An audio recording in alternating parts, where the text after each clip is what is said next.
আমার নবীজি সাফা পাহাড়ে আরোহণ করলেন। কথাগুলো বুঝেন। সাফা পাহাড়ে আরোহণ করে সকালবেলা ইয়া সবাহা বলে চিৎকার করলেন। আরবের রীতি ছিল, কেউ যদি সকালবেলা উঁচা জায়গায় উঠে ইয়া সবাহা বলে ডাক দেয়, তাহলে মহা বিপর্যয়, কোনো বিপদ সংকেত, আশ্চর্য কোনো খবর হবে। এই জন্যে সবাই জড়ো হয়ে যায়। নবীজির এই চিৎকার শুনে মক্কার নেতা লিডারেরা সবাই পৌঁছে গেল সাফা পাহাড়ের নিচে। যারা যেতে পারলো না তারা প্রতিনিধি পাঠাইয়া দিল, দেখো তো মুহাম্মদ কি বলতে চায়। নবীজি পাহাড়ের উপরে, সবাই যখন পাহাড়ের নিচে, এবার নবীজি বললেন, শোনো কোরাইশেরা, শোনো মক্কার মানুষেরা, শোনো, তোমাদের কাছে আমি জানতে চাই, আগে বলো তোমাদের কাছে আমি কেমন মানুষ। দীর্ঘ 40 বছর প্লাস তোমাদের কাছে আমি বড় হয়েছি, আমাকে ছোট থেকে তোমরা বড় হতে দেখেছ, তোমরা বলো তো তোমাদের কাছে আমি কেমন। কথাগুলো এখন বুঝবেন। নবীজির বন্ধু বান্ধব, আত্মীয় স্বজন, কাছের মানুষ, প্রতিবেশী, গোষ্ঠীর মানুষ, ঘরের মানুষ, সবাই তো আমার নবীজিকে 40 বছর থেকে দেখেছে, চিনেছে। সবাই ডাক দিয়া বলছে, মুহাম্মদ ইবনে আব্দুল্লাহ, দীর্ঘ 40 বছর তোমাকে হতে দেখেছি, বড় হতে দেখেছি, এই পর্যায়ে আসতে দেখেছি। তোমার জিন্দেগিতে তুমি আমানতের খেয়ানত করো নাই, তোমার জিন্দেগিতে আমরা দেখি নাই মিথ্যা কোনো কথা বলো নাই, কারো সঙ্গে রাগ করে কোনো কথা বলো নাই। এই পৃথিবীতে তোমার মতো একটা ভালো ভদ্র মানুষ আর হয় না। নবীজি তাদের কাছ থেকে তার সম্পর্কে জানলেন। এরপরে বললেন, বলো তো, আমি যদি এবার বলি তোমাদের উপরে তোমাদের বিরুদ্ধবাদীরা যুদ্ধ করবার জন্য পাহাড়ের ওপর প্রান্তে দাঁড়িয়ে আছে, তোমরা কি আমার কথা বিশ্বাস করবে? সকল কাফেরেরা, সকল মক্কাবাসী কুরাইশেরা এক বাক্যে ডাক দিয়ে বলো, মুহাম্মদ ইবনে আব্দুল্লাহ, তুমি এ কথা বলতে দেরি হবে, বিশ্বাস করে মানতে দেরি হবে না, কারণ তোমাকে আমরা ভালো করে চিনি, তুমি বলবে আর মানবো না, এটা হতে পারে না। এবার নবীজি বললেন, তাহলে শোনো, পাহাড়ের অপর প্রান্ত থেকে কাফেরেরা তোমাদেরকে আঘাত করতে পারে, এর চাইতে ভয়ঙ্কর একটা খবর শোনো। আমি দেখতে পাচ্ছি তোমরা দেবদেবীর পূজা করো, মূর্তি পূজা করো, পাথরের পূজা করো, আগুনের পূজা করো, গাছের পূজা করো, পূজার মাধ্যমে তোমরা জাহান্নামী হয়ে গিয়েছো, জান্নাতে যাওয়ার কোনো সম্ভাবনা নাই। সুতরাং আল্লাহ রব্বুল ইজ্জত ওয়াল জালাল আমাকে জমানার জন্য নবী এবং রসুল বানিয়ে পাঠিয়ে দিয়েছেন। আজ থেকে আমি নবী এবং রসুল, আসলিম তাসলাম, ইসলাম কবুল করো, শান্তিতে থাকতে পারবে, জান্নাত পাবে, জাহান্নামের আগুন থেকে বাঁচবে, এই খবর তোমাদেরকে দেওয়ার জন্য একত্রিত করেছি। আমার নবীর বন্ধু বান্ধব, আত্মীয় স্বজন, গোষ্ঠীর মানুষ, এলাকার মানুষ, নেতা লিডার সবাই কিং কর্তব্য বিমূঢ়।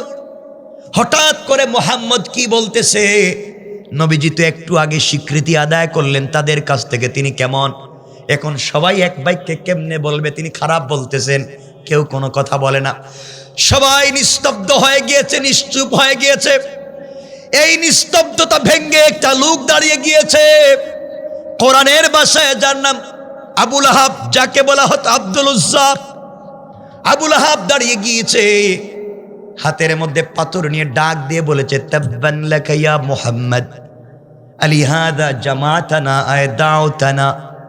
ও মুহাম্মদ ইবনে আব্দুল্লাহ, তুমি ধ্বংস হও, তোমার পুরা দিন ধ্বংস হোক। তুমি এই কথাগুলা বলবার জন্য কি আমাদের গুরুত্বপূর্ণ সময় নষ্ট করে দাওয়াত করে একত্রিত করেছো? আমি আপনাদের কাছে জানতে চাই, 1 মিনিট আগে এই লোকগুলাই নবীজিকে বলেছে পৃথিবীর উত্তম চরিত্রবান একমাত্র মহাপুরুষ তিনি। 1 মিনিট পরে তাওহীদ আর রিসালাতের কথা বলবার পরে তাকে গালি দিতে শুরু করেছে। দুটা কথা মনে রাখবেন। 1 নাম্বার, গালি দিতে শুরু করলে কেন? আমরাও তো কালিমার দাওয়াত দেই, নবীজি দাওয়াত দিলেন, নবীজির দাওয়াত শুনে নবীজিকে পিটাতে চায়, মারতে চায়, আর আমরা দাওয়াত দিলে আমাদেরকে মিষ্টি খাওয়ায়, জিলাপি খাওয়ায়, বাড়িতে দাওয়াত দেয়। এর কারণ হলো আমাদের যেই দাওয়াত চলতেছে এটা অবশ্যই অবশ্যই রসুলের নবীওয়ালা রেসালতের দাওয়াত নয়। নবীজির রেসালতের দাওয়াত কালিমা যদি মানুষের কাছে বুঝাইয়া দিতে পারতাম, ওই সময়কার মানুষ যেভাবে কালিমাকে ভয় পেত, আজকালকের মানুষও ভাবে কালিমাকে ভয় পেত। এর কারণ হলো আজকের মানুষ কালিমা পড়ে কিন্তু কালিমার মৌলিক শিক্ষা জানে না, কালিমা পড়লে কি হবে। আর ওই সময়কার কাফেরেরা জানতো কালিমা পড়লে অস্তিত্ব থাকবে না। ঠিক কিনা বলেন? আজ ওই ধরনের ইস্পাত কঠিন কালিমাওয়ালা যারা সমাজে আছে, তাদেরকে বিভিন্ন যন্ত্র ভয় পায়। হযরত রাসূল পাক তো আশ্চর্য হয়ে গেলেন। সবার আগে দাঁড়িয়েছে আবুল আহাব। আবুল আহাব নবীজির কি হয়? সবাই বলে আর কি? আর কি? তিন পরিচয়। এক পরিচয় আবুল আহাব রাসূলের চাচা, আরেক পরিচয় আবুল আহাবের দুই ছেলে উতবা এবং উতাইবার কাছে রাসূল দুই মেয়ে বিয়ে দিয়েছিলেন, এই হিসাবে বিয়াই। আর আরেক পরিচয় হলো আবুল আহাব এবং রাসূল একসাথে বড় হয়েছেন, চাচা এবং ভাতিজা বাল্য বন্ধু ছিলেন, একসাথেই তারা বড় হয়েছে। একদিকে বন্ধুত্ব, অপরদিকে বিয়াই, অপরদিকে চাচা ভাতিজা। এই লোকটাই প্রথমে দাঁড়িয়েছে নবীজিকে মারবার জন্যে। সব থেকে বড় পরিচয় হলো আবুল আহাব নবীজির ঘরের মানুষ। কিছু বললেন না? ঘরের লোক না বাইরের লোক? মক্কার সমস্ত মানুষেরা কালিমার দাওয়াত শুনবার পরে কেউ প্রতিবাদ করে নাই। সর্বপ্রথম যে প্রতিবাদ করেছে সে কিসের লোক? সবাই বলেন ঘরের লোক। সুতরাং আজও দ্বীনের দাওয়াত দিতে গেলে সমাজের সকল জায়গায় যত জায়গায় বাধা প্রাপ্ত হয়ে যায়, বাহিরের লোক তত বাধা দেয় না। আমাদের মতো দাড়িওয়ালা, টুপিওয়ালা, পাঞ্জাবিওয়ালা ঘরের লোক ইসলামের সব থেকে বেশি দুশ্মনী করে যাচ্ছে। আমাদের দুশ্মন তো ঘরের লোক। বাহিরের লোকরে গালি দিয়ে লাভ কি? আমার কথা কি বুঝতে পারতেছেন আপনারা? কথাগুলা বুঝবেন, এভাবে মৌলিক কথাগুলা বুঝবেন। আমার বন্ধুগণ, এবার নবীজি সাল্লাল্লাহু আলাইহি ওয়াসাল্লাম দ্বীনের দাওয়াত দিলেন। নির্যাতনের স্টিম রুলার চলে আসলো, নির্যাতন শুরু হয়ে গেল। এবার নবীজিকে আল্লাহ সাপোর্ট দিবেন কেমনে বুঝাতে চাই যে কথা। দ্বীনের দাওয়াত তো শক্ত বডিতে দেওয়া শুরু করেছো, এখন নির্যাতন আসবে, অবরোধ আসবে, প্রতিরোধ আসবে, তোমাকে প্রতিহত করা লাগবে। কেমনে ধৈর্য ধরা লাগবে জানার দরকার আছে নি? এই জায়গায় আয়াত নাজিল হতে লাগলো। আমার নবীজিকে আবুল আহাব গালি দিল, গালি দিয়ে বলছে মুহাম্মদ তুমিও পাগল, তোমার আল্লাহ পাগল। নাউজুবিল্লাহ বলেন। নবীজি চোখের পানি ছেড়ে আল্লাহকে ডাক দিয়া বলেছেন, আল্লাহ তাআলা আবুল আহাব আমাকে গালি দিয়েছে, আমার যায় আসে না। আমাকে পাগল বলেছে, আমার যায় আসে না। আমাকে মারবার হুমকি দিয়েছে, আমার যায় আসে না। কিন্তু আল্লাহ তোমাকে গালি দিয়েছে, আমার সহ্য হয় না। তোমাকে গালি দিয়েছে, আমার বরদাস্ত হয় না। আওয়াজ হলো, আওয়াজ আসলো, পয়গম্বর আরবি, ও হাবিবুল্লাহ, তোমাকে আমি হাবিব বানিয়েছি, খলিল বানাই নাই। তোমাকে হাবিব বানিয়েছি। আমি আল্লাহ ঘোষণা করে দিলাম, কেউ যদি আমাকে গালি দেয় মাফ, কেউ যদি আমার কোরআনকে গালি দেয় মাফ, কেউ যদি আমার ঘরকে গালি দেয় মাফ, কেউ যদি আমি আল্লাহর অস্তিত্বকে বিশ্বাস করে না মাফ।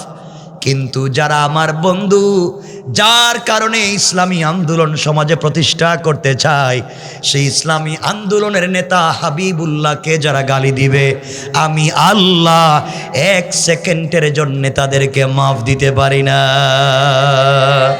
আল্লাহু আকবার বলেন। রব বলেছেন আমাকে গালি দিলে মাফ করে দিতে পারি, যারা কোরআনের কাজ করে তাদের বিরুদ্ধে আচরণ করলে কোনো মাফ নাই। এবার আল্লাহ আয়াত নাজিল করে দিতে লাগলেন। কোরআনে কারীমের 30 নম্বর পারার যেই সূরা আপনারা ভালো করে জানেন, তাব্বাত ইয়াদা আবি লাহাব নাজিল হতে লাগলো। আমরা এখানে সচরাচর বুঝি আবু লাহাব নবীজিকে গালি দিয়েছে, আল্লাহ শক্ত ভাষায় তাকে হস্ত ধ্বংস করেছেন, সম্পত্তি ধ্বংস করেছেন, তার সন্তান সবকিছু ধ্বংস করবার ওয়াদা দিয়েছেন। কিন্তু এই সূরার মধ্যখানে আল্লাহ একটা শব্দ যোগ করে দিলেন, ওয়ামরাআতুহু হাম্মালাতাল হাতাব। আল্লাহ একটা শব্দ যোগ করে দিলেন, শুধু আবুল আহাবকে নষ্ট করি নাই, আবুল আহাবের স্ত্রীরেও ধ্বংস করলাম। এখন কথা আসলো, আবুল আহাবের স্ত্রীকে ধ্বংস করবার কথা আল্লাহ বললেন কেন? হাম্মালাতুনের দুইটা তাফসীর। কেউ কেউ বলেছেন আবুল আহাবের স্ত্রী উম্মে জামিল রাস্তায় রাস্তায় ঘুরে বেড়াতো, আর যেখানে যেত নবীজির বদনাম করত, নবীজিকে গালি দিত, নবীজির গীবত শিকায়ত সমালোচনা করত। আল্লাহ সহ্য করতে পারলেন না। হাম্মালাতুন শব্দের আরেকটা ব্যাখ্যা হলো, সে নবীজিকে কষ্ট দেওয়ার জন্য জঙ্গল থেকে কাঁটাওয়ালা বস্তু এনে নবীজি যেই পথ দিয়ে বের হয়ে দিনের দাওয়াত দিতেন ওই পথে ফেলে দিত। আল্লাহ বলছেন হাম্মালাতুন, এই মহিলাকেও ধ্বংস করে দিয়েছেন। সুতরাং চিন্তার কোনো কারণ নাই, ভয়ের কোনো কারণ নাই। লা তাহজান, যারা দিনের কাজ করো, তোমাদেরকে আমাদেরকে যারা গালি দেয়, আমাদের পথে যারা বাধা দেয়, কেউ না থাকলেও আমাদের সঙ্গে আছেন কে? এবার যখন এই আয়াত নাজিল হয়ে গেল, কথাগুলা বুঝেন, এখানে অনেকগুলা কথা, আমরা সেদিকে যাব না। উম্মে জামিল হাতের মধ্যে পাথর নিয়েছে, কাঁধের মধ্যে পাথরের দুইটা বস্তা নিয়েছে, নবীজিকে আঘাত করে মেরে ফেলার জন্য। বলেন না নাউজুবিল্লাহ। সিদ্দিকে আকবর, রসুলের কলিজার টুকরা প্রিয় বন্ধু সাহাবী আবু বকরকে সঙ্গে নিলেন। আমার নবী সঙ্গে নিয়ে কাবা চত্বরে গিয়া আবু বকর বসে পড়লেন। নবীজি আবু বকরের রানের উপরে মাথা রেখে শুয়ে পড়লেন। এবার নবীজি কোরআন থেকে তিলাওয়াত করে যায়। আবু বকর তেলাওয়াত গুলা শুনতেছেন আর নবীজির চেহারা মুবারকের দিকে তাকায় আছেন। আবু বকর সিদ্ধান্তে উপনীত হলেন, একবার আসমানের সূর্যের দিকে তাকায় আর একবার নবীজির চেহারা মুবারকের দিকে তাকায়। এই সিদ্ধান্তে তিনি পৌঁছে গেলেন, আসমানের সূর্য গভীর রাত্রের আসমানের চন্দ্র পূর্ণিমার চাঁদ আর তারকার চাইতে আমার নবীর চেহারার লাবণ্যতা আল্লাহ আরো বেশি দিয়েছেন। কোন সুবহানাল্লাহ। নবীজি কোরআন তিলাওয়াত করেন, হযরতে আবু বকর নিজের কান দিয়া শোনেন, দুইটা চোখ দিয়া নবীজিকে দেখেন। এমন সময় আবু বকর তাকাইয়া দেখেন একজন মহিলা হাতের মধ্যে পাথর নিয়ে আসতেছে নবীজিকে মেরে ফেলবার জন্যে। আবু বকর বলছেন, ইয়া রাসূলুল্লাহ, ইয়া হাবিবাল্লাহ, একজন মহিলা যদি আপনাকে আঘাত করে তার চাইতে লজ্জার কিছু হতে পারে না। মেয়ে মানুষ কি আপনাকে মারতে পারে? আপনি কি করবেন? প্রতিবাদ করবেন কিনা? আমার নবী মুচকি হাসে, আবু বকরকে ডাক দিয়া বলছেন, আবু বকর, চিন্তার কোনো কারণ নাই। রব বলে দিয়েছেন আমি কোরআনের কাজ করি, কোরআনের মেহনত করি। যারা আমাকে গালি দিতে আসবে, যারা আমাকে মারতে আসবে, আমি যেন আল্লাহর কোরআন থেকে তেলাওয়াত করি। আল্লাহ পাক জানিয়ে দিয়েছেন এই কোরআন তেলাওয়াতের বরকতে আল্লাহ কাফের থেকে বাঁচাইয়া দিবে। আল্লাহু আকবার। আজ কোরআন পড়তে পারি না, কোরআনকে কাছে রাখতে পারি না। আরে কোরআন তো একটা অ্যাটম বোম, কোরআন একটা জিনিস। আস্তে আস্তে করে উম্মে জামিল কাছে চলে আসলো। আবু বকর তাকায়া দেখেন নবীজির চাচি এবং বিআইন, ডাক দিয়া বলছেন, ইয়া রাসূলুল্লাহ, আপনার চাচি এবং বিআইন এসেছে আপনাকে মারবার জন্যে। আপনি বলেন না আমি আজকে তাকে জিন্দেগি উঠাইয়া দিই জমিন থেকে। নবীজি বললেন, আবু বকর চিন্তা করো না, আমি ভয় পাই না। আল্লাহ আমাকে বলেছেন আমার কাজ করো, আমি তোমার সাথে আছি, আমার কোরআন থেকে তেলাওয়াত করে কিছু হবে না। ও আবু বকর চিন্তা করো না। এবার নবীজি কোরআন থেকে তেলাওয়াত করতেছেন। আবু বকর নিজের কানে আমার নবীজির তেলাওয়াত শুনেন। নবীজি আবু বকরের রানের উপরে মাথা রেখে শুয়ে আছেন। উম্মে জামিল দৌড়াইয়া সরাসরি সোজাসুজি নবীজির সামনে দাঁড়িয়ে গেল। নবীজি সাল্লাল্লাহু আলাইহি ওয়াসাল্লামের সামনে দাঁড়াইয়া আবু বকরকে ডাক দিয়া বলছে, আবু বকর, গোটা মক্কা খুঁজলাম, তোমার বন্ধুকে পেলাম না, এখানে একা একা বসে আছো, বলো না তোমার বন্ধু কোথায়? আল্লাহু আকবার বললেন না? আরেকটু জোরে বলেন না, আল্লাহু আকবার। আবু বকর আশ্চর্য, আমার রাসূল আমার রানের উপরে মাথা রেখে শুয়ে আছেন, আমি দুইটা চোখ দিয়ে দেখতে লাভত আমি শুনি উম্মে জামিল নবীজির সামনে দাঁড়াইয়া নবীজিকে দেখে না, ব্যাপার কি? হেফাজত করতেছেন কে? আবু বকর বললেন, তোমার বাতিজা, তোমার বিয়াই, তুমি মারতে আসছো, তুমি খুঁজে দেখো কোথায় আস। আমার বন্ধুগণ, উম্মে জামিল খুঁজতে লাগলো, পুরা কাবা চত্বর খুঁজে পেল না। আবার নবীজির সামনে দাঁড়াইয়া আবু বকরকে বলছে, আবু বকর, তোমার বন্ধুকে খুঁজলাম, কোথাও পেলাম না, তাকে জানাইয়া দিও মক্কার কোথাও পেলে আমি তাকে আস্ত রাখবো না। আবু বকর মনে মনে ভাবতেছে, আহারে তোর সামনে তুই নিজেই দেখোস না, আবার নবীজিকে মারবে, গালি গালি করে হুমকি দিয়ে চলে গিয়েছে। আবু বকর আমার নবীকে জড়াইয়া চোখের পানি ছেড়ে ডাক দিয়া বলছেন, ইয়া রাসূলুল্লাহি, আপনি বলেন না কেমনে কেমনে আপনাকে উম্মে জামিল দেখলো না, আমাকে দেখলো। এবার নবীজি মুচকি হাসি দিয়া কপালে চুম্বন করে বলছেন, আবু বকর, আল্লাহ বলে দিয়েছেন বন্ধু আমার, কোন কাফের, কোন বেঈমান যখন আপনাকে আঘাত করবার জন্য আসবে, ওই সময় আমি আল্লাহর কোরআন থেকে তেলাওয়াত করবে, আমি আল্লাহ হিজাবাম মাসতুরা, আকাশ থেকে একটা গোপন পর্দা পাঠাইয়া ওই কাফের আর আপনার মধ্যখানে পার্টিশন সৃষ্টি করে দে।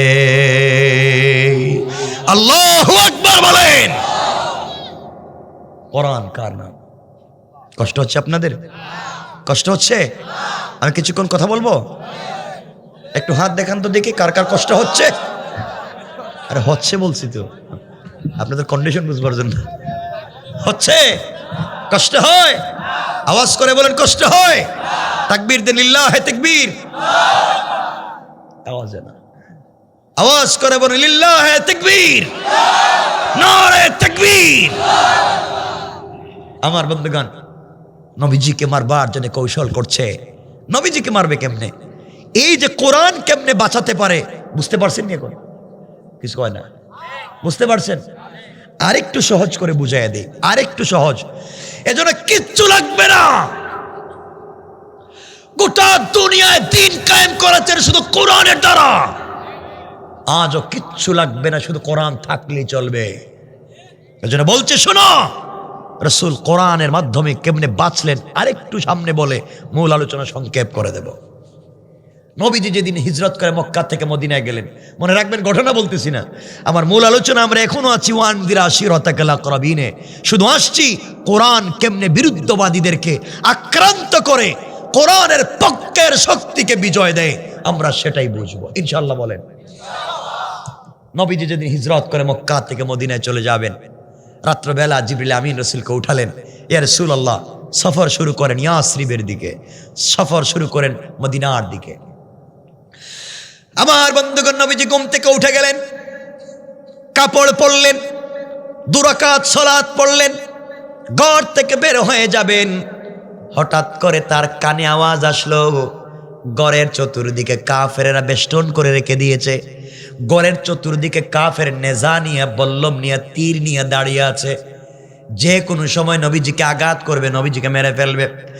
এবার আমার নবী আল্লাহকে ডাক দিয়া বলছেন, আল্লাহ তাআলা, আপনি আমাকে বের হয়ে মদিনায় যাইতে বলেছেন, ঘর থেকে বের হতে আমাকে বলেছেন, অথচ আমার ঘরের চতুর্দিকে কাফেরেরা দাঁড়িয়ে আছে, ঘর থেকে বের হলে আমাকে মেরে ফেলবে।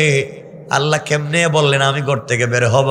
আল্লাহ জানাইয়া দিলেন, বন্ধুরে, তুমি আমার হুকুম পালন করে কোরআন সঙ্গে নিয়ে বের হওয়ার দায়িত্ব তোমার, আর হেফাজতের জিম্মাদার স্বয়ং আমি আল্লাহ।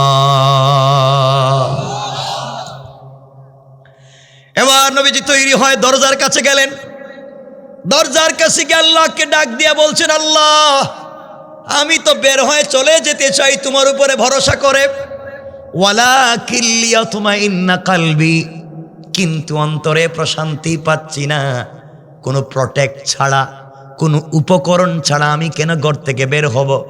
আল্লাহ বলেন, বন্ধু, তুমি কি কোনো উপকরণ চাও? আয় আল্লাহ, অবশ্যই, কেন চাইব না। আল্লাহ বলেন, বন্ধু, এক কাজ করো, কিছু কঙ্কর হাতে নাও, বালি হাতে নাও, পাথর হাতে নাও।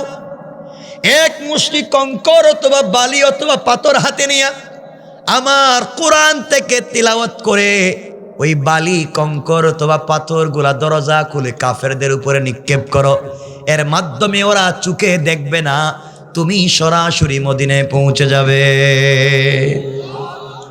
নবীজি বলেন, আল্লাহ আপনি বলেন কি? কঙ্কর মারমো যেদিকে সেদিকেই তো যাবে। কাফের তো ঘরের চতুর্দিকে, ডাইনে বামে সামনে পিছে চতুর্দিকে কাফের, যে কোনো সময় আমাকে আক্রান্ত করতে পারে।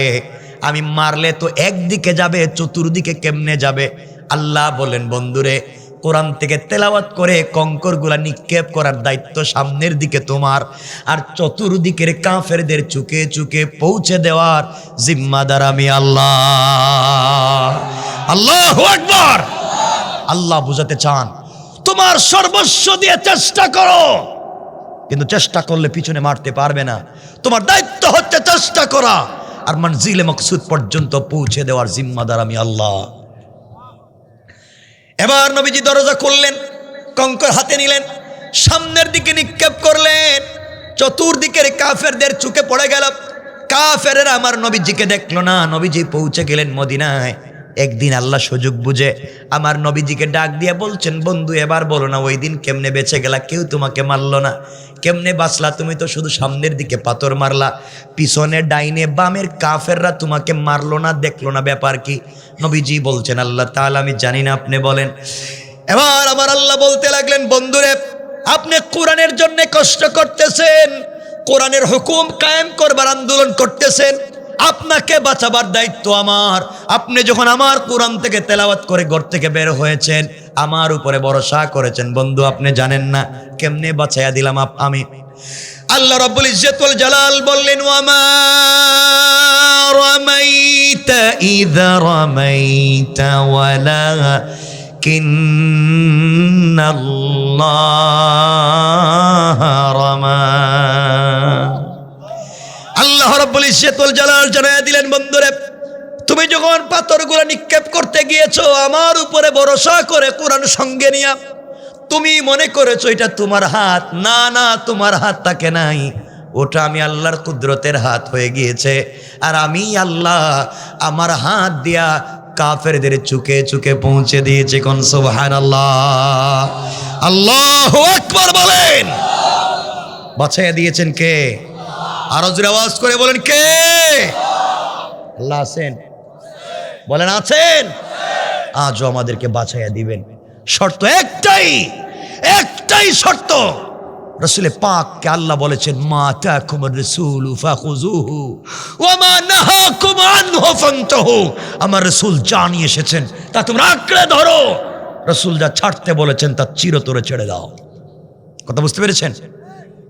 আমার বন্ধুগণ, নবীজি দ্বীনের দাওয়াত দিচ্ছেন মক্কায়। টাকা আছে না নাই? কিছু কয় না কেন? টাকা পাইলেন কোথায়? হ্যাঁ, আল্লাহ বলছেন, ওয়াদানা আনকা উইজরাক, আপনার বুকের মধ্যে বোঝা ছিল, বোঝা, তিনটা বোঝা। একটা বোঝা হচ্ছে কোরআন মুখস্থ করার বোঝা, এটা হালকা করে দিয়েছি চাপ দিয়া। আরেকটা বোঝা ছিল দ্বীনের দাওয়াত দিতে টাকা লাগবে, খাদিজাকে বিয়ে করাইয়া সব সম্পত্তি আনাইয়া দ্বীনের রাস্তা বিয়ে করাইয়া দিছি, বোঝা হালকা করেছি। আল্লাযী আনকাদা যহরাক, যে বুঝার জন্য তুমি কষ্ট পেতে। আরেকটা বুঝা ছিল দ্বীনের দাওয়াত দিতে পাওয়ার লাগে। আমি আবু তালেবের দিলকে তো নরম করে দিয়েছি তোমার প্রতি, ইসলাম কবুল করে নাই, কিন্তু কাবা চত্বরে ঘোষণা করেছে আমার ভাতিজাকে আঘাত করলে পাল্টা আঘাত বড় নির্মম হবে। ঠিক কিনা বলেন? রাসূলুল্লাহ এবার দাওয়াত দেন। এবার নবীজি দাওয়াত দিচ্ছেন। কার মাইন্ড কখন আল্লাহ চেঞ্জ করে দেন। নবীজি দাওয়াত দিচ্ছেন, দিতে দিতে দিতে দিতে এখন অনেকগুলো দাওয়াত হচ্ছে। এই দাওয়াতগুলো পৃথিবীর জমিনে প্রথম লিল্লাহে তাকবীর, নারায়ে তাকবীরের মিছিল হয়েছিল কোথায় জানেননি? কোথায়? মক্কায়, কাবা চত্বরে নারায়ে তাকবীরের ধ্বনি মিছিল হয়েছিল। এই মিছিলের নেতৃত্বে ছিলেন হযরতে ওমর। সুবহানাল্লাহ বললেন না? ওমর তো এসেছিলেন রাসূলকে মেরে ফেলবার জন্য, আমরা সেদিকে যাচ্ছি না। এবার নবীজি দ্বীনের দাওয়াত দিচ্ছেন, দিতে দিতে এমন একটা বছর চলে আসলো, নবীজির চাচা মারা গেলেন। কে মারা গেলেন বলেন না? দুঃখের বছর, ইয়াউমুল হাযান, রাসূলের দুঃখের বছর আছে, নবীজির চাচা নাই। এবার দ্বীনের দাওয়াত বাহিরে দিতে গেলে ক্ষমতার পরিবারের নাই। এর কিছুদিন এই বছরের ভিতরেই মা খাদিজাতুল কুবরা ইন্তেকাল করলেন। নবীজি চিন্তা করলেন, আজকে আমার চাচাও নাই, দ্বীনের দাওয়াত নিয়ে বাহিরে গেলে কেউ আমাকে আঘাত করতে পারতো না, এখন বাহিরে কেমনে যাই? ঘরে এসেও তো শান্তি নাই, ঘরে খাদিজা নাই। বাহিরে যদি মানুষ পিটায়ও, ঘরে আসলে যার কাছে আমি শান্তি পাই, যে আমাকে সাপোর্ট দেয়, যে আমাকে না রেখে ঘুমিয়ে যায় না, যে সারা দিন না খেয়ে আমার জন্য বসে থাকে, আজ আমার খাদিজা নাই, আজ আমার চাচা নাই, আমি মক্কায় কোথায় যাব? ঘরে আসলে কেউ নাই, বাপ নাই, মা নাই, ভাই নাই, বোন নাই, চাচাও নাই, স্ত্রীও নাই, কই যাব? নবীজি ইসলাম চিন্তা করলেন, মক্কায় আর আমি থাকতে পারবো না, এখন চলে যাই তায়েফে, নানার বাড়ি যাই। হয়তো নানার বাড়ি মানুষ বাইগনা হিসাবে আদর আপ্যায়ন করে না। কথা বলছেন না কেন? চলতে লাগলেন। দেখেন নবীজি কি কষ্টে পড়ছেন, কি কষ্টে পড়েছেন, কেউ নাই। নবীজি পৌঁছে গেলেন তায়েফে, ইচ্ছা করলেন ওখানকার মানুষ হয়তো তাকে ভালোবাসবে। আমার বন্ধুগণ, নবীজি পৌঁছে গেলেন তায়েফে। পৌঁছার পরে তায়েফের মানুষকে দাওয়াত দিলেন, আসলিম তাসলাম, ইসলাম কবুল করো, শান্তিতে থাকতে পারবা। এই মানুষগুলো দাওয়াত শুনবার পরে দাওয়াত তো গ্রহণ করলো না, উল্টা নবীজিকে নির্মমভাবে আঘাত করতে লাগলো, মারতে লাগলো। পাগল বলে বাচ্চাদেরকে দিয়ে ইট পাটকেল রসুলের শরীরে নিক্ষেপ করতে লাগলো। নবীজিকে রক্তাক্ত করে দিল। 3টা জায়গায় আমার রসুল দ্বীনের দাওয়াত দিতে অজ্ঞান হয়ে পড়ে গেলেন। যেই নবীজির শরীরে জান্নাতে 70 জন পুরুষের শক্তি আছে, কতটুকু নির্যাতন করলে এই নবীজি অজ্ঞান হয়ে পড়ে যান। 3টা জায়গা অজ্ঞান হয়ে গেলেন। রক্তাক্ত দেহ নিয়ে রাসূল পাক সাল্লাল্লাহু আলাইহি ওয়াসাল্লাম খাদেমকে সঙ্গে নিয়ে যখন চলে আসলেন, কোথায় যাবেন, কার কাছে যাবেন, কোথায় বসবেন, কোথায় যাবেন, শেষ পর্যন্ত চিন্তা করলেন, ঘরে গেলে তো ঘরেও শান্তি নাই, মক্কায় কার কাছে যাব, কে আমাকে শান্তি দিবে? সিদ্ধান্ত নিলেন, তিনি চলে গেলেন উম্মে হানির ঘরে। উম্মে হানির ঘরে গিয়ে বলছেন, বোন তোমার ঘরে আমাকে একটু জায়গা দাও। উম্মে হানির ঘরে থাকতে লাগলেন। আপনারা ভালো করেই জানেন, মানুষ যখন একা হয়ে যায়, মানুষের দুঃখের কথাগুলা বেশি বেশি মনে পড়ে, ঠিক না? গভীর রাত্র যখন হয়ে গিয়েছে, নবীজির শরীর রক্তাক্ত, শরীর থেকে রক্ত ঝরেছে, চামড়ায় বসন্তের মতো দাগ পড়ে গিয়েছে, শরীরটা ফুলে গিয়েছে, ব্যথায় কাতরাচ্ছেন। দীর্ঘ কয়েকদিন পরে যখন গভীর রাত্রে উম্মে হানির ঘরে শুয়ে আছেন, মনে পড়েছে, আহারে আজকে আমার খাদিজা নাই, খাদিজা থাকলে আমার আজকে এত কষ্ট হতো না। আজ আমার চাচা নাই, চাচা থাকলে কারো ক্ষমতা নাই আমাকে আঘাত করবার। আজ আমার একটা ভাই নাই, ভাই থাকলে আমাকে কেউ এত আঘাত করতে পারতো না। আমার বোনও নাই, আমার মাও নাই, আমার বাবাও নাই, কেউ নাই। এইভাবেই যখন কাঁদতেছেন, মনে পড়ে গিয়েছে রব বলেছেন, ওয়ারাফা'না লাকা যিকরাক, বন্ধু আমি কি তোমাকে সম্মান বাড়াই নাই? আল্লাহর কাছে বলতে লাগলেন, আল্লাহ আপনি বললেন আমার সম্মান বাড়িয়ে দিয়েছেন, খাদিজার সম্পত্তির মাধ্যমে দ্বীনের দাওয়াতে শক্তি জুগিয়েছেন টাকা দিয়া, চাচার মাধ্যমে বাহিরের শক্তি জুগিয়ে দিয়েছেন, আজ কেউ নাই, আজ কেউ নাইতে আমার সম্মান কোথায় দিলেন? মানুষ আমাকে পিটায়, মানুষ আমাকে মারে, রক্তাক্ত করে, অজ্ঞান করে ফেলে দেয়, এত নির্যাতনের পরে আমার সম্মান কোথায়? রবের কাছে যখন চিৎকার করে নবীজি বলতেছেন, আল্লাহ তাআলা আপনি বলছেন আমার সম্মান বাড়িয়ে দিয়েছেন, মানুষ আমাকে মারে, টিটকারি করে, মানুষ আমাকে পাগল বলে, কই আমার সম্মান? আল্লাহ পাক তার হাবিবের কষ্টকে সহ্য করতে পারলেন না। যার মাধ্যমে দ্বীনের দাওয়াত দেওয়াতে চান, সে কষ্টে পড়ে যাবে, আল্লাহ সহ্য করতে পারলেন না। বন্ধুকে ওয়ারাফা'না লাকা যিকরাক সম্মান দিয়েছেন বুঝাবার জন্য জিবরিল আমিনকে পাঠাইয়া দিলেন। জিবরাইল হাজির হয়ে গেলেন, আর ডাক দিয়ে বলছেন, ইয়া রাসূলুল্লাহ, ইয়া হাবিবাল্লাহ, পয়গম্বরে আরবি, আপনি চলেন আমার সঙ্গে। কোথায় নিয়ে যাবা? কাবা চত্বরে নিয়ে যাব। ও জিব্রাইল, নিয়ে লাভ কি? কেউ যে আমার নাই, কেউ দেখতে আমারে আসে না, কেউ আমার খবর পর্যন্ত নেয় না। রব আমাকে সম্মান দিয়েছেন, বললেন আজ শুধু মাইর খাই, কই সম্মান? জিব্রাইল বলছেন, পয়গম্বরে আরবি, চলেন না আমার সঙ্গে, কাবা চত্বরে যাই। কাবা চত্বরে আমার নবীজিকে নিয়ে গেলেন। এই সূরার শুরুতে আল্লাহ বলছেন, আলাম নাশরাহ লাকা সাদরাক। বন্ধু, আমি কি আপনার সিনাকে বিদীর্ণ করে দেইনি? আমি কি আপনার সিনাকে চাক করিনি? একাধিকবার নবীজির সিনা কাটা হয়েছে। ওই শেষবার জিবরিল আমিন নিয়ে গেলেন, কাবা চত্বরে নিয়ে গেলেন, নবীজিকে শুয়ালেন, বুকটা কেটে ফেললেন, কি যেন কালো বের করলেন, জমজমের পানি দিয়ে ধুইলেন, আবার ভিতরে ঢুকাইয়া দিলেন, স্বর্ণের তস্তরিতে করে জান্নাতি মখমল কাপড় দিয়া পেঁচাইয়া কি যেন আনলেন। কোরআনের ভাষায় যাকে বলে ইলম এবং হিকমত, দুটা এনে রাসূলে পাকের বুকে ঢুকাইয়া দিয়া আবার বুকটাকে একত্রিত করে দিয়া নবীজিকে বলছেন, ইয়া রাসূলুল্লাহ, বলেন তো আগের মতো লাগে না এখন একটু ভালো লাগে? নবীজি বলছেন, জিবরাইল রে, তুমি কি করলে, কি অপারেশন করলে, কি আমার বুকের ভিতরে ঢুকাইয়া দিলে? এখন আমার মনের ভিতরে শান্তি আর শান্তি পাওয়া যায়। জোরে পড়েন না সুবহানাল্লাহ। ইয়া রাসূলুল্লাহ, এখানেই শেষ না, আপনাকে সম্মান জানাতে হবে।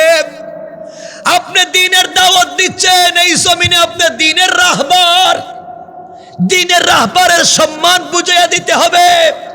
সমাজের মানুষকে বুঝাতে হবে যারা দ্বীনের রাহবার হয় তাদের কেমন সম্মান হয়। চলেন, আপনাকে নিয়ে চলবো বাইতুল মুকাদ্দাস অথবা বাইতুল মাকদিস। রাসূলে পাককে নিয়ে চললেন বাইতুল মুকাদ্দাসে। ওখানে আগে থেকে আল্লাহ আদম থেকে ঈসা পয়গম্বর পর্যন্ত সকলকে একত্রিত করেছেন। নবীজি সাল্লাল্লাহু আলাইহি ওয়াসাল্লাম ওখানে পৌঁছে গেলেন। যাওয়ার পরে কেউ 2 রাকাত নামাজ পড়াবে। কেউ বলেছেন, বাবা আদম সফিউল্লাহ, আপনি 2 রাকাত সালাত পড়ান। কেউ বলেছেন, ইব্রাহিম খলিলুল্লাহ, আপনি 2 রাকাত সালাত পড়ান। কেউ বলছেন, মুসা কালিমুল্লাহ, আপনি 2 রাকাত সালাত পড়ান। কেউ বলছেন, ঈসা রূহুল্লাহ, আপনি 2 রাকাত সালাত পড়ান। আল্লাহ জিবরাইলকে জানায়া দিয়েছেন, জিবরাইল রে, রহমতের ফেরেশতাদেরকে পাঠালাম, সকল নবীদেরকে একত্রিত করলাম। আমি আমার বন্ধুকে বলেছি, ওয়ারাফানা লাকা যিকরাক, আমি কি সবার উপরে আপনার সম্মান দেইনি? নবীজি বুঝতেছেন না, আমার বন্ধুকে সম্মান বুঝাইয়া দিতে হবে। সুতরাং এই মুহূর্তে আদম থেকে ঈসা নবী পর্যন্ত সকলেই হবে মুসল্লি, আর একমাত্র ইমাম হবেন আমার নবী মুহাম্মদ রাসূলুল্লাহ। আল্লাহু আকবার বলেন। আপনাদের মনে কষ্ট হচ্ছে? রাত্র 12টা হয়ে গেছে, 12টার পরে তো লম্বা করবো না। কষ্ট হচ্ছে না?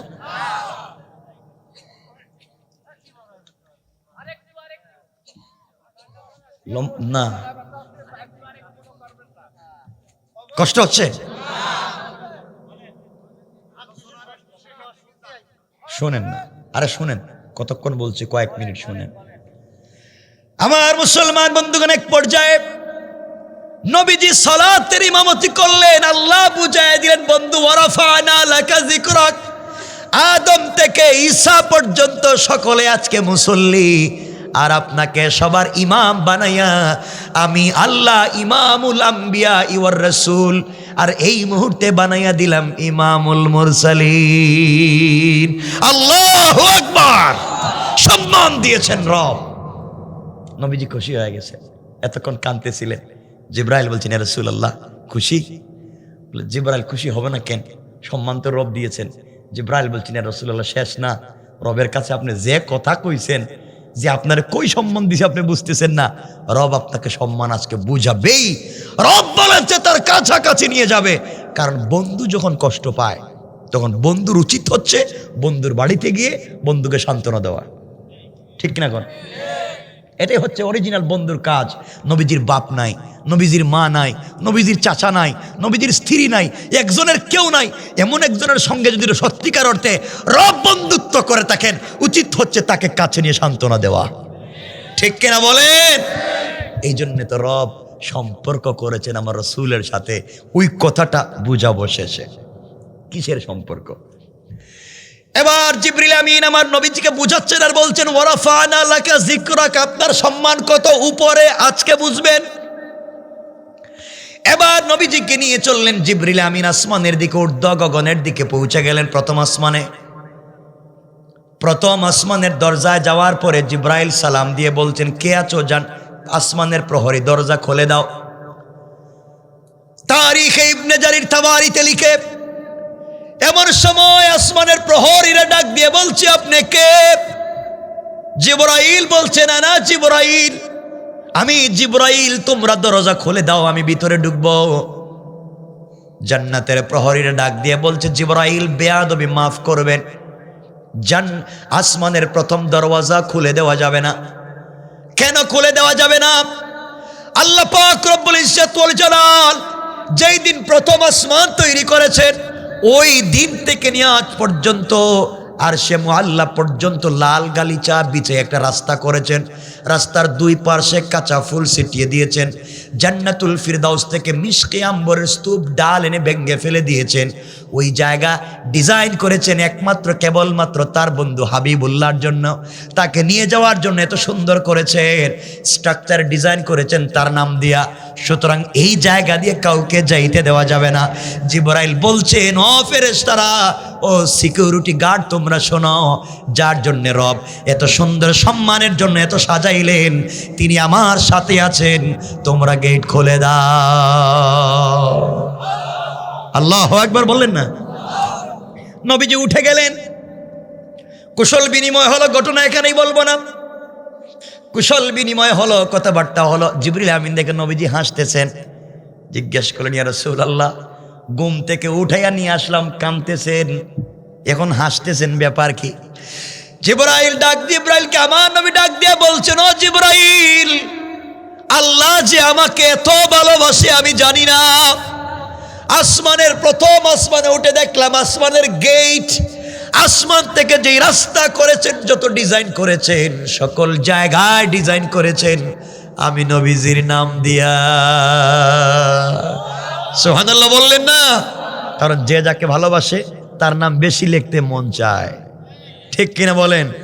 নবীজির আল্লাহর ভালোবাসার প্রিয় পাত্র রাসূল পাক তার নাম দিয়ে ডিজাইন করে দিয়েছেন। সুবহানাল্লাহ। নবীজি উঠতে লাগলেন, এক আসমান, দুই আসমান, 3, 4, 5, 6, 7 আসমান উঠে গেলেন উপরে। এখানের ঘটনা উদ্দেশ্য না, শুধু উদ্দেশ্য ওরাফানা লাকা যিকরাক। এখানে অনেকগুলা ঘটনা আছে, অনেক কথাবার্তা আছে, এগুলা মূল উদ্দেশ্য না। নবীজি সকম আসমানের উপরে উঠে জিবরিল আমিন আমার নবীজিকে নিয়ে চললেন সিদরাতুল মুনতাহার দিকে। সিদরাতুন কুল গাছ, বড়ই গাছ, মুনতাহা মানে ইন্তেহা, সৃষ্টির শেষ প্রান্তরে রব একটা গাছ লাগাইয়া দিয়েছেন। নবীজি গাছের কাছে গেলেন, জিবরিল আমিন পিছন দিকে শুনেন মুচকি হাসির আওয়াজ শোনা যায়। নবীজির দিকে তাকায়া জিবরাইল বলছেন ইয়া রাসূলুল্লাহি, আপনি এত খুশি হয়ে এত জোরে হাসলেন কেন? জিবরাইলকে আমার নবী ডাক দিয়ে বলছেন ও জিবরাইল, আল্লাহ যে আমাকে এত ভালোবাসে কেমনে আমি বুঝাবো? দেখো না বড়ই গাছ, কুল গাছের পাতার দিকে তাকায়া, প্রত্যেকটা পাতার এক পার্শ্বে আল্লাহর নাম, অপর পার্শ্বে আমি রাসূলের নাম। এত আসতে বলেন সুবহানাল্লাহ, জোরে বলেন না। ওয়ারাফানা লাকা যিকরাক, বন্ধু কই তোমার সম্মান নিয়ে এসেছি? সম্মান দিতে দিয়ে রাসূলের সম্মান বলেছেন, বন্ধু পৃথিবীতে যত জায়গায় আজান হবে, যেখানে আজানে আমার নাম ওখানে তোমার নাম। সুবহানাল্লাহ বললেন না? নামাজে যেখানে আমার নাম ওখানে তোমার নাম। সুবহানাল্লাহ। ওয়ারাফানা লাকা যিকরাক, সম্মান আর কি চাও?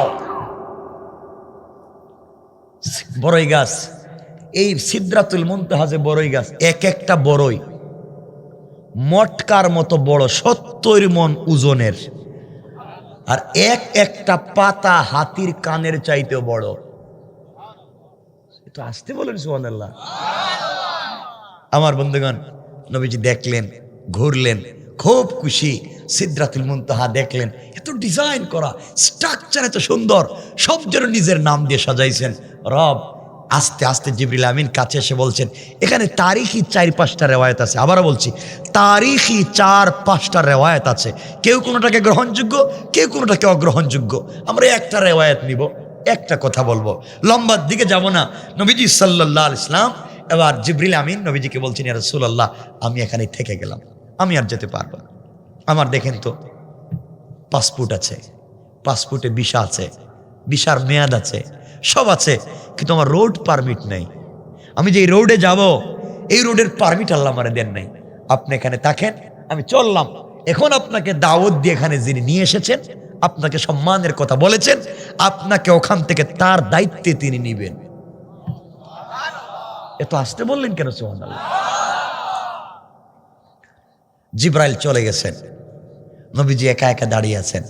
আগেই বলেছিলাম, মানুষ একা হলে দুঃখের কথা মনে হয় নাকি? কথা বলেন না কেন? অনেক কথা রসুলের মনে পড়ছে। আহারে, আজকে আমার কত সম্মান, আর সে আজিম সিদরাতুল মুনতাহা এসেছি, কত সম্মান। নবীজি ইসলাম খাদিজার কথা মনে পড়ছে। আজকে যদি খাদিজা থাকতো, আমি বলতাম আমার কত সম্মান। আর যদি আমার বাপ থাকতেন, তার ছেলের কত সম্মান। আল্লাহু আকবার। কারণ ছেলে যদি সম্মানী হয়, বাপের কলিজাটা বড় হয়ে যায়। আজ আমার বাপ নাই, মা নাই, কেউ নাই, রাসূল কষ্ট পাচ্ছেন, অপেক্ষা করতেছেন, চলে যাবেন আরশে মুআল্লা, আরশে আজিমে। এমন সময় চোখ পড়েছে পায়ের দিকে। তারিখ ইবনে জারির তাবারিতে লিখে, চোখ পড়েছে রাসূলের পায়ের দিকে। রাসূল তাকায়া দেখেন পায়ের মধ্যে ওই পুরাতন ছেঁড়া জুতাই। সুবহানাল্লাহ বললেন না? নবীজির মনে পড়েছে, আরে এই জুতা নিয়ে আরশে আজিমে যাব। মনে পড়েছে মুসা কালিমুল্লাহর কথা। মুসা কালিমুল্লাহ তুর পাহাড়ে আল্লাহর সঙ্গে দেখা করতে যাবেন। রব বলে দিয়েছেন, মুসা তুমি আমার সঙ্গে তুর পাহাড়ে দেখা করতে আসতে পারবে, জুতা নিয়ে আসতে পারবে না। ফাখালানা আলাইকা ইন্নাকা বিল ওয়াদিল মুকাত্তাওয়া। ও মুসা, এটা পবিত্র পাহাড়, পবিত্র উপত্যকা, এখানে জুতা নিয়ে আসা যায় না। নবীজি চিন্তা করলেন, জমিনে তুরে সায়নায়, তুর পাহাড়ে মুসাকে জুতা নিয়ে উঠতে আল্লাহ দেন নাই, খুলতে বললেন। আর আমি জুতা নিয়ে আরশে আজিমে যাব।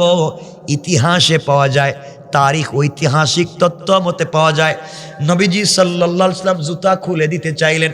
আওয়াজ হলো, আওয়াজ হলো, আওয়াজ আসলো, হাবিবুল্লাহ জুতা খুলবার কোনো প্রয়োজন নাই, আপনার জুতা মুবারকের দাম আছে, এটা আপনার পা মুবারক লেগেছে। পয়গম্বরে আরবি, আপনার পায়ের দাম তো আমার সকল জান্নাতের চাইতো বেশি। পয়গম্বরে আরবি, আজকে দুনিয়ার জমিনে কোরআনের সঙ্গে যেই কাপড়টা লাগানো থাকে তারও দাম হয়ে যায়। যে কোরআন যেই কাঠের মধ্যে রাখা থাকে, কাঠেরও দাম হয়ে যায়। হাবিবুল্লাহ, তোমার পায়ের সঙ্গে যেই জুতা লেগেছে, সেই জুতারও দাম হয়ে গিয়েছে। আপনি ওঠা নিয়ে আসেন, তার তোমার পায়ের জুতা, তার ধুলিকোনাগুলা রয়েছে, ওগুলার মাধ্যমে আমি আল্লাহ আমার আরশে আজিমকে সম্মানিত করতে চাই। সুবহানাল্লাহ, ওয়াজ করে বলেন। ওয়ারাফা'না লাকা যিকরাক। বন্ধু, শুধু তোমার সম্মান না, তোমার সব জিনিসেরও সম্মান। আমার বন্ধুগণ, রাসূল পাক পৌঁছে গেলেন। কোরআনে রব বলেছেন, ফাকাবা কাউসাইনি আও আদনা। 3 ব্যাখ্যা দিয়েছেন মুফাসসির এই আয়াতের।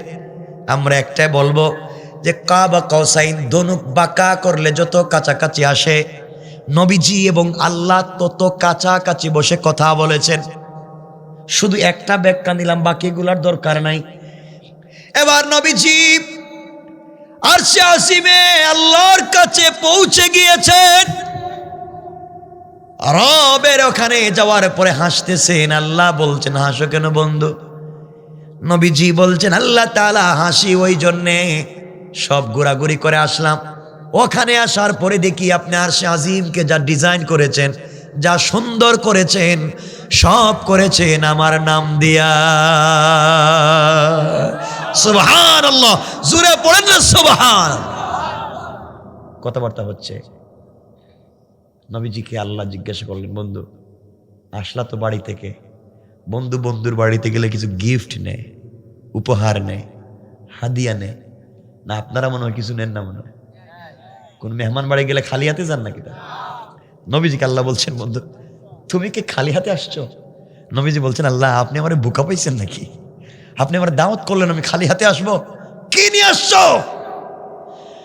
আমার নবীজি আল্লাহকে বলতে লাগলেন, আত্তাহিয়াতু লিল্লাহি ওয়াসসালাওয়াতু ওয়াত-তাইয়্যিবাত। আল্লাহ যত পবিত্রতা, যত সালাত, যত সালাম সব আজকে আপনাকে হাদিয়া করে দিলাম। সুবহানাল্লাহ বললেন না? আল্লাহ খুশি হয়ে গেলেন। খুশি হয়ে বললেন, আসসালামু আলাইকা আইয়ুহান নবিয়্যু। ইয়া নবী না, আসসালামু আলাইকা আইয়ুহান নবী। সালাম দিছেন রাসূলকে, জবাব দেওয়ার কথা, নবীজি জবাব দিচ্ছেন না, কাঁদতেছেন। রব বলছেন, ব্যাপার কি? আপনার কষ্ট দূর করবার জন্য নিয়ে এসেছি, আপনি কাঁদছেন কেন? আমার নবীজি বলছেন, আল্লাহ তাআলা আপনার কাছাকাছি আমাকে নিয়ে এসেছেন দুঃখ দূর করবার জন্যে, অথচ আপনি আসবার পরে কত কথাই আমাকে জিজ্ঞাসা করলেন, কে কেমন আছে, কে কেমন আছে সব জানতে চাইলেন। একটা বার আমার গুনাহগার উম্মতের কথা জিজ্ঞাসা করলেন না? যাদের জন্য এত কষ্ট করলাম, এত মায়ের খাইলাম, তাদের কথা জিজ্ঞাসা করলেন না? রব এখন খুশি হয়ে আপনি আমাকে সালাম দিয়েছেন, কেমনে আমি সালামের জবাব দিব? আপনি আমার একা সালাম দিলেন, আমার উম্মত গুলাকে দিলেন না। আল্লাহু আকবার। তোমার রাসূল এত উপরে যাওয়ার পরও তোমাকে ভুলে যায় নাই, উম্মত গুলাকে ভুলে যায় নাই। তুমি আর আমি সেই রাসূলকে ভুলে বসে আছি। আমার বন্ধুগণ বলছেন, বন্ধু ঠিক আছে, সকলের জন্য সালাম, আসসালামু আলাইনা ওয়া আলা ইবাদিল্লাহিস সালিহিন, সকলের জন্য সালাম। নবীজি বলছেন, আল্লাহ আপনারা তো খুশি হয়ে গেছেন। নবীজি বলছেন, আল্লাহ সালাম তো দিয়েছেন, খুব খুশি হয়েছি, কিন্তু আমাকে সালাম দিয়েছেন সরাসরি, আর আমার উম্মত এখন বসে রয়েছে কই? রূপসা। তাদেরকে কই সালাম দিলেন? সরাসরি সালাম না দিলে তো সালামের কোনো মজা নাই। আল্লাহ আমাকে সরাসরি দিলেন, উম্মত গুলাকে দিলেন না। আল্লাহ বুঝতে চাচ্ছেন, আমি কি বাড়ি বাড়ি দেশে দেশে গিয়ে সালাম দিব? আল্লাহ কেমনে দিবেন আমি জানি না। আমার উম্মত গুলাকে সরাসরি সালাম না দেওয়া পর্যন্ত আমি সালামের জবাব দিতাম না। রব বলেছেন, কেমনে দিব? কেমনে দিবেন আপনিই জানেন। কথা হচ্ছে না। নবীজি বলছেন, আল্লাহ আমাকে কষ্ট দেওয়ার জন্য আনছেন? আল্লাহ বলছেন, বন্ধু তোমাকে খুশি করতে এনেছি, তাহলে আমাকে খুশি করে দেন, আমার উম্মতকে সালামের ব্যবস্থা করেন। এবার আল্লাহ বলছেন, বন্ধু তাহলে শোনো, কথা দিলাম, কিয়ামতের দিনে হিসাব নিকাশের পরে জান্নাতীরা যখন জান্নাতে পৌঁছে যাবে, ওই সময় দারুস সালাম নামক একটা জান্নাত আছে। ওই জান্নাতের ভিতরে আমি আল্লাহ একটা প্রোগ্রাম করব। ওই প্রোগ্রামে তোমার উম্মতেরা থাকবে চেয়ারে বসা, আর আমি আল্লাহ দাঁড়ায়া দাঁড়ায়া সরাসরি সালাম দেওয়ার ওয়াদা দিলাম। আমার কথা আল্লাহ কোরআনে বলছেন, তাহিয়াতুহুম ইয়াওমা ইয়ালকাউনাহু সালাম।